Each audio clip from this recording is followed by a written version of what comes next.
Blood on a marble floor does not stain if you wipe it fast enough. Daniela used to scrub floors for minimum wage, while a cruel boss mocked her weight.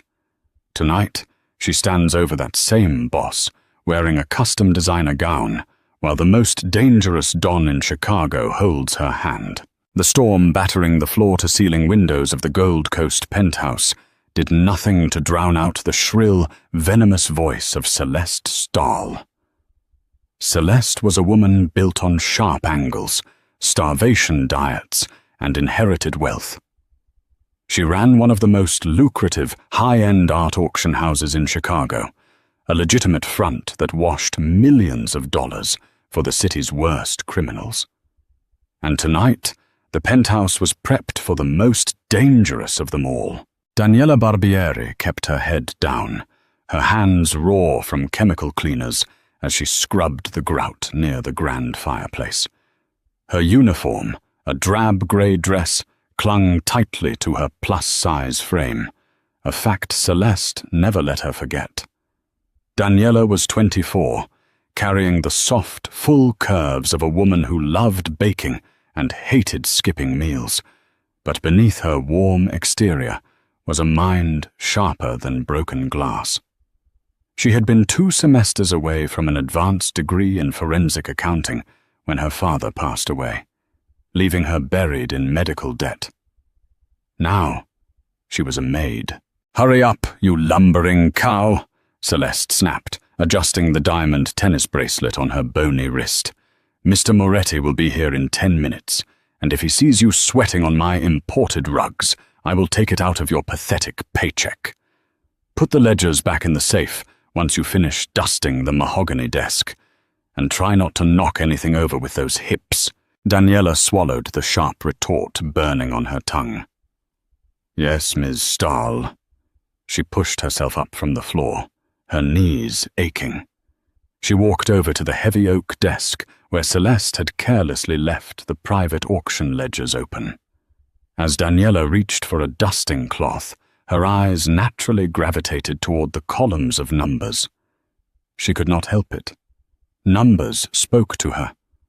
They formed patterns, telling stories of greed, deceit, and theft. Within 3 seconds of scanning the open page, Daniela froze. The offshore transfer routing codes were mismatched. Celeste was skimming off the top. A staggering $5 million had been diverted from the primary laundering channel into a dummy account in the Cayman Islands. Celeste was stealing from the Moretti crime family.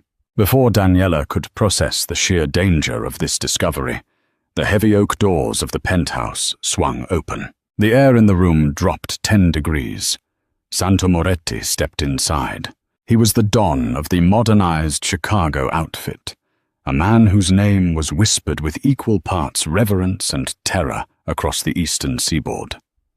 Santo was 32, ruthlessly handsome with dark, predatory eyes, a sharp jawline dusted with a shadow of a beard, and a tailored black suit that barely contained the broad, lethal build of a street brawler turned king. Flanked by 2 heavily armed capos, he radiated an aura of absolute dominance. "Ah, Santo, darling," Celeste cooed, instantly transforming from a tyrant into a sycophant.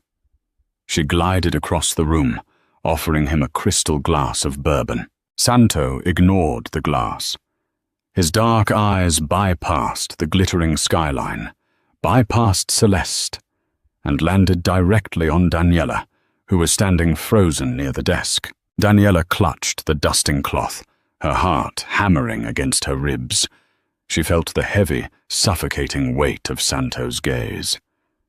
It was not a look of disgust, which she was used to from the elite crowds in this building.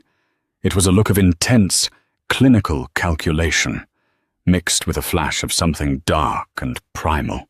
Celeste noticed the Don's distraction, and her face flushed with fury. "Daniela," she screeched, "what are you doing hovering over my private documents? I told you to clean, not snoop, you stupid fat girl." Daniela flinched at the cruelty, but she did not lower her eyes. "I was just putting them away, Ms. Stahl. You were leaving grease stains on my paperwork," Celeste hissed, marching over and snatching the ledger from the desk. "This is what I get for hiring trash from the South Side. You are completely useless, clumsy, slow, and a glaring eyesore. Get out." "Miss Stahl, I need this job," Daniela said, her voice steady despite the humiliation burning her cheeks. "You are fired," Celeste spat, throwing a crumpled $100 bill at Daniela's feet. "Take your garbage bags and leave before I have building security throw you out. I will not have my guests subjected to the sight of a pathetic, bloated maid." Silence stretched across the massive room. Daniela looked down at the money on the floor, but she did not pick it up. Her pride was all she had left. She squared her shoulders, lifted her chin, and looked Celeste dead in the eye. "I may be a maid," Daniela said softly, her voice carrying a quiet, unbreakable dignity. "But at least I know how to balance a ledger without making a $5 million mistake on line 4. Celeste went completely pale. "What did you just say?" Daniela turned on her heel and walked toward the servants' elevator, her head held high. She did not look back. She did not see the sheer panic that seized Celeste's face. More importantly, she did not see the slow, dangerous smile that spread across the face of Santo Moretti. The freezing Chicago wind cut through Daniela's thin wool coat like a knife. She stood on the corner of Michigan Avenue, shivering, waiting for a night bus that was already 20 minutes late. Tears of frustration finally pricked her eyes, but she angrily wiped them away. She was jobless, she was broke, and she had just exposed a powerful woman's embezzlement in front of a Mafia boss. She was likely going to wind up dead in the Chicago River. The squeal of tires snapped her out of her spiraling thoughts. A sleek, bulletproof black SUV pulled up to the curb, splashing freezing puddle water onto her worn boots. The back door swung open, revealing the plush leather interior. "Get in," a deep, gravelly voice commanded. Daniela peered into the darkness of the cabin. Santo Moretti sat in the back, nursing a glass of amber liquid. His massive frame took up most of the space. "No, thank you," Daniela said, clutching her purse to her chest. "I am waiting for the bus." Santo tilted his head, his dark eyes locking onto hers. The streetlights caught the sharp angles of his face, highlighting a small, faded scar that cut through his left eyebrow. "Daniela," he said, his voice dropping an octave, slipping into a dangerously soft register. "Do not make me ask twice. Get in the car. It is freezing, and you are shivering." The quiet authority in his voice left no room for argument. Swallowing her fear, Daniela climbed into the SUV. The heavy door shut with a solid thud, sealing her in a soundproof world that smelled of rich leather, expensive cologne, and gunpowder. Santo poured a second glass of bourbon and held it out to her. "Drink. It will warm your blood." She took it with trembling hands, taking a small sip. The liquor burned a fiery trail down her throat. "Why are you here?" she asked, refusing to cower. "Are you going to kill me because I saw your financial records?" Santo chuckled, a dark, rich sound that vibrated in the confined space. "Kill you? Tesoro, you just saved the Moretti family $5 million. You looked at a page of complex offshore accounts for 3 seconds and found a discrepancy my entire team of high-paid accountants missed." He leaned closer, the heat of his body radiating toward her. She felt absurdly self-conscious. She was drenched in cold sweat, wearing a hideous maid uniform, taking up too much space on the seat. But Santo was not looking at her with pity or disgust. He was looking at her like a starving man who had just found a feast. Celeste Stahl is currently being detained by my men in her penthouse, Santo continued calmly. She is crying, begging, and admitting to everything. She thought she could steal from the outfit. She was wrong. But I am not interested in her right now. I am interested in the brilliant woman she treated like dirt. He reached out, his large, calloused fingers gently brushing a stray lock of wet hair behind Daniela's ear. The touch was so tender it made Daniela gasp.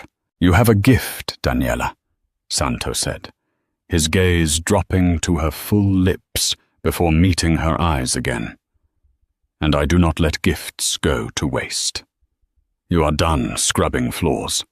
You are coming to work for me." "Work for the Mafia?" Daniela asked, her breath catching. "Doing what? Finding the rats," Santo said simply. "You will be my personal auditor, my shadow. You will have full access to the syndicate's finances. You report only to me."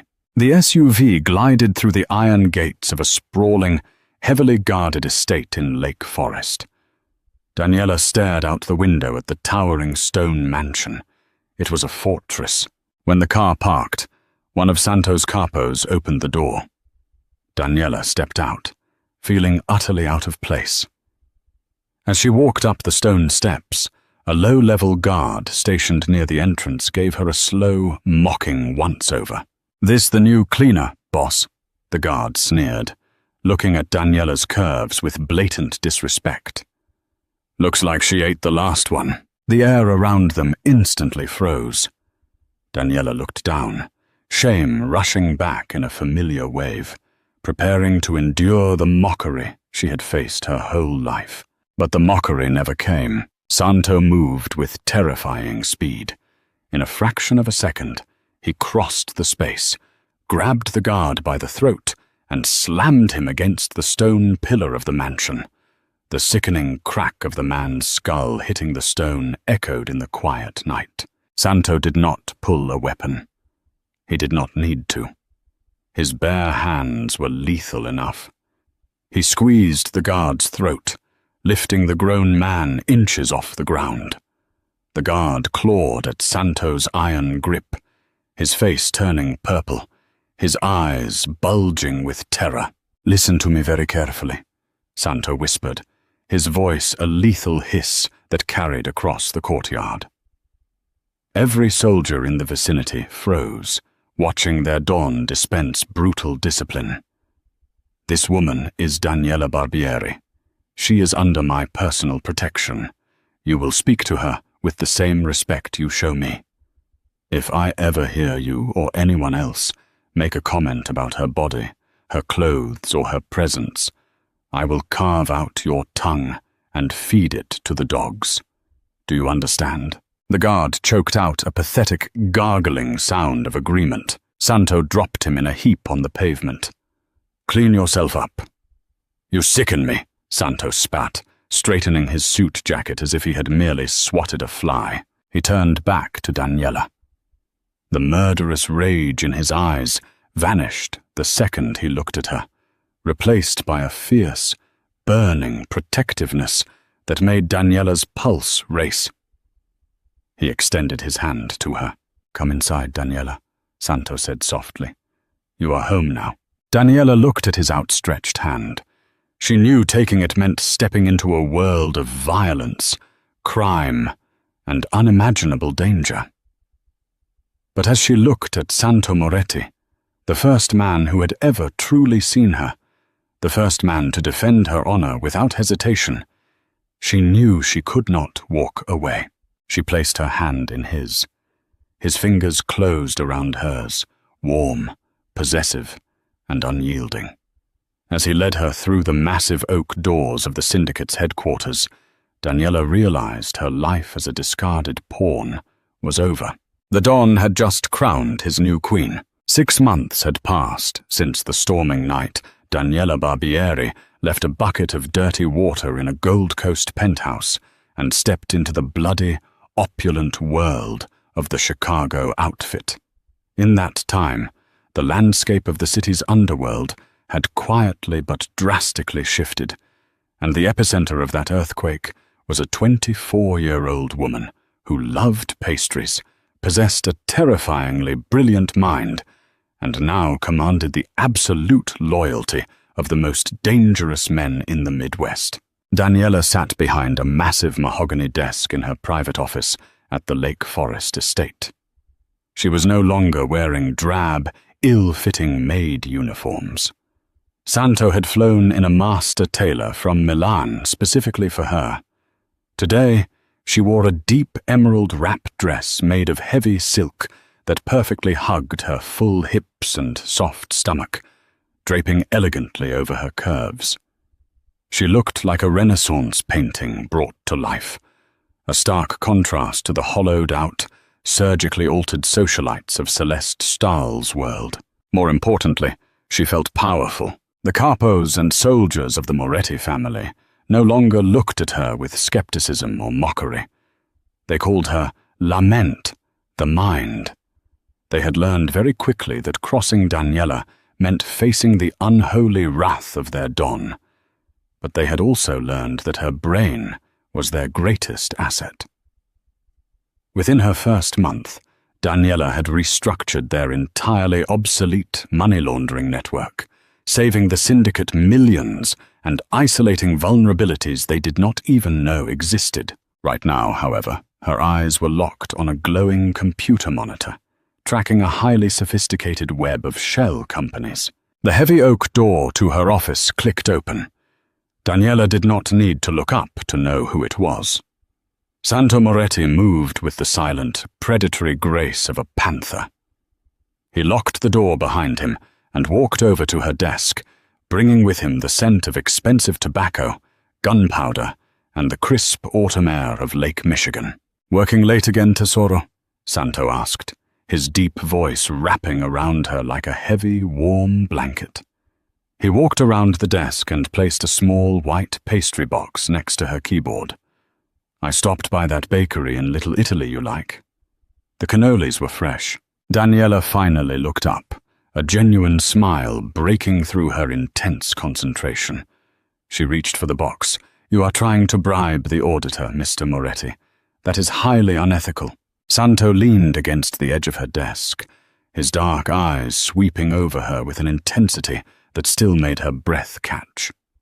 He wore a tailored charcoal suit with the top two buttons of his shirt undone, revealing the edge of a dark tattoo on his chest.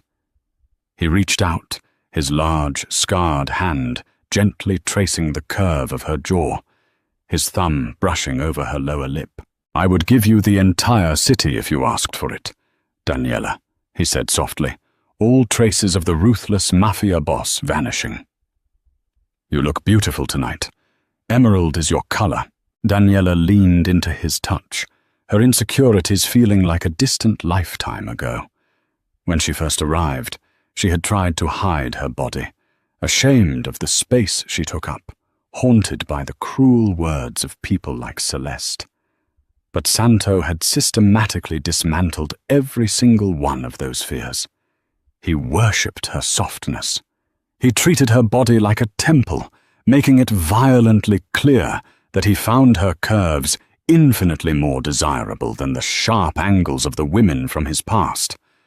He made her feel powerful, beautiful, and utterly untouchable. "Thank you," she murmured, taking a bite of the sweet pastry. "But I think I just found something that is going to ruin our evening." Santo's expression instantly shifted. The tender lover disappeared, replaced by the cold, calculating Don of the outfit. "Show me." Daniela turned her monitor so he could see. "I have been digging deeper into the dummy accounts Celeste Stahl was using. After you banished her from Chicago and seized her assets, I assumed the $5 million she skimmed was just greed, but I started tracking the routing numbers she used before we shut her down. The money did not stay in the Cayman Islands. It bounced through 3 different crypto exchanges and landed here." She tapped the screen, highlighting a holding company registered in Delaware. "This company owns a shipping warehouse on the south side," Daniela explained, her voice steady and professional. But they do not ship anything. I pulled the municipal water and power records. The warehouse is using industrial levels of electricity, way beyond normal lighting. I cross-referenced the property taxes. The silent partner on the deed is Alexei Volkov. Santo went perfectly still. The Volkov Bratva. Yes, Daniela said. Celeste was not just stealing from you, Santo. She was being paid by the Russians to siphon your capital and feed it into their Chicago expansion. The Bratva is using that warehouse as an armory. They are gearing up for a war against you, and Celeste was their inside financier. A dangerous, suffocating silence filled the room. Santo stared at the screen, his jaw clenching so tight, Daniela could hear his teeth grind. The betrayal was deep, but the threat was immediate. The Bratva was vicious, and if they were stockpiling weapons on Moretti territory, they were planning a massive strike. Santo slowly looked down at Daniela. His eyes were entirely black, a void of lethal intent. You found all this from a dead routing number? I know numbers, Santo, Daniela said simply. They never lie. Volkov is planning to move on your northern territories by the end of the month.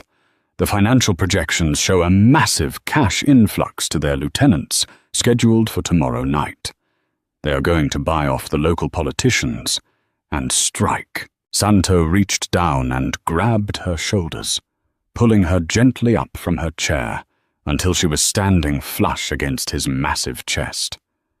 He looked down at her, his expression a mix of absolute awe and terrifying resolve.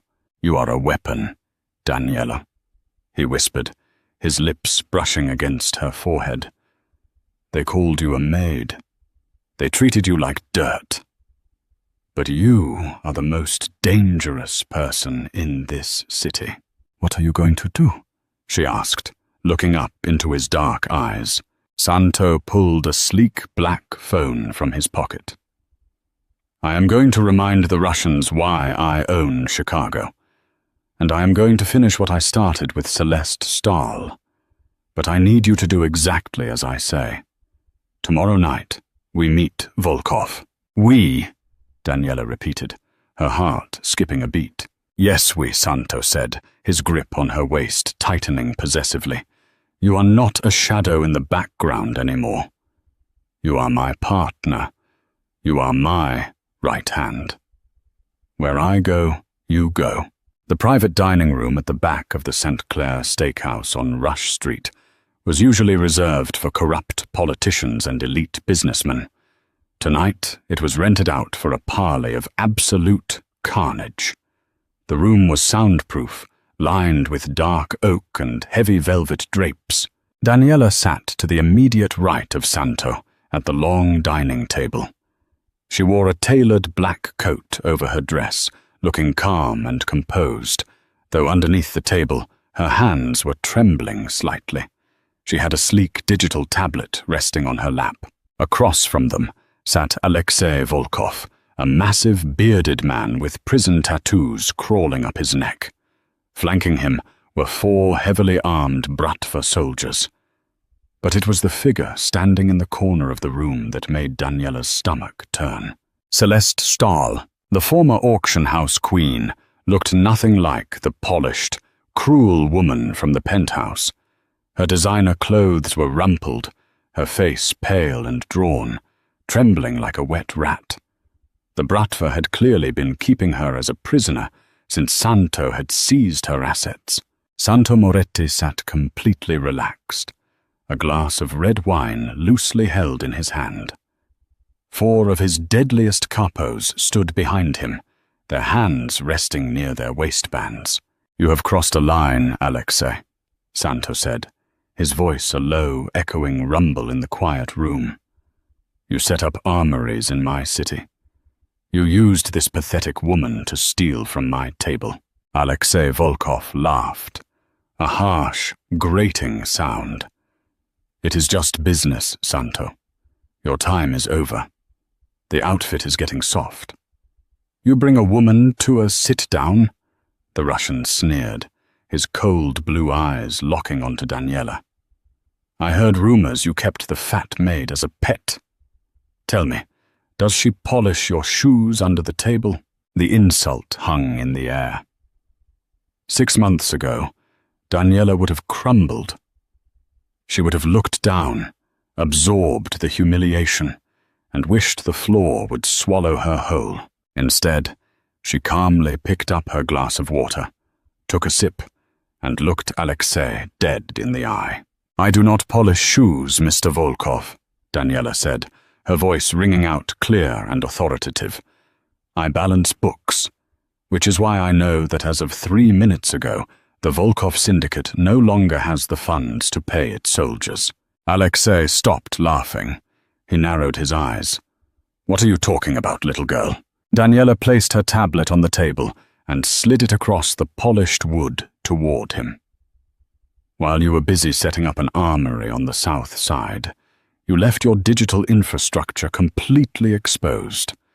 You routed your operational capital through a holding company in Delaware, a company that had a back door tied to Celeste Stahl's original accounts that I now own. Alexei looked down at the tablet. The screen displayed a live feed of the Bratva's offshore bank accounts. The balances were draining in real time, flashing red as millions of dollars were systematically routed into untraceable crypto wallets controlled by the Moretti family. I liquidated your assets, Daniela said, her tone devoid of any mercy. Every bribe you planned to pay tomorrow, every weapon shipment you ordered, every penny you have stolen in Chicago is gone. You are bankrupt. Your men will not fight for a boss who cannot pay them. Celeste gasped from the corner, staring at Daniela in absolute, horrified disbelief. The woman she had called a lumbering cow, the woman she had fired over a dirty rug, had just dismantled an international crime syndicate with a few keystrokes. Alexei's face turned purple with rage. He roared in Russian, reaching for the heavy pistol inside his jacket. You stupid bitch, I will kill you! He never even cleared his holster. Santo moved with the terrifying, explosive violence of a predator unleashed. He kicked the heavy oak dining table straight up, sending glassware and silver crashing into the Bratva soldiers. Before the heavy wood even hit the floor, Santo had drawn his weapon and fired. 2 deafening shots rang out. Alexei Volkov collapsed backward, a clean hole right between his eyes. Chaos erupted. Gunfire shattered the quiet of the room. Daniela ducked, her heart hammering wildly, but she never felt truly afraid. Santos Kapos moved with militaristic precision, neutralizing the remaining Russian guards in a matter of seconds. The heavy scent of cordite and copper filled the air. When the smoke cleared, the room was eerily silent, save for the pathetic whimpering of Celeste Stahl, who had dropped to her knees in the corner, covering her ears. Santo stood amidst the wreckage. He calmly ejected the magazine from his pistol, checked the chamber, and holstered the weapon. He did not even look at the bodies of the men he had just killed. His eyes immediately sought out Daniela. He walked over to her, stepping over broken glass, and knelt in front of her chair. He reached out, his large hands gently framing her face, searching her eyes for any sign of panic. "Are you hurt?" he demanded, his voice thick with adrenaline and fierce concern. "No," Daniela breathed, reaching up to cover his hands with hers. "I am fine." Santo let out a heavy breath, resting his forehead against hers. "You were magnificent," he whispered fiercely. "You destroyed him before I even pulled the trigger." He stood up, pulling Daniela with him. He kept one arm firmly wrapped around her waist, anchoring her to his side. He then turned his attention to the corner of the room. Celeste Stahl was sobbing, her hands clasped together in a desperate plea. "Mr. Moretti, please." Please, I had no choice. They forced me. I will do anything. Please let me live. Santo looked at her with utter disgust. You are alive right now only because Daniela requested I do not stain her new dress with your blood. He looked down at Daniela, yielding the floor to her. It was her moment, her justice. Daniela looked at the shivering, pathetic woman who had once made her life a living hell. She did not feel anger anymore. She just felt pity. Ms. Stahl, Daniela said calmly, her voice echoing in the ruined room. You fired me because I did not fit into your perfect, superficial world. You thought I was nothing. But out here, in the real world, survival is not about fitting into a designer dress.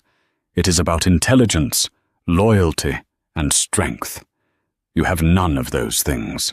Celeste sobbed louder, pressing her face to the floor. Take her to the police station, Daniela instructed one of the capos.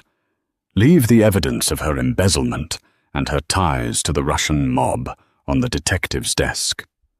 Let her rot in federal prison. She is not worth a bullet. The capo nodded respectfully. Yes, lament. He hauled a screaming Celeste to her feet and dragged her out the back door.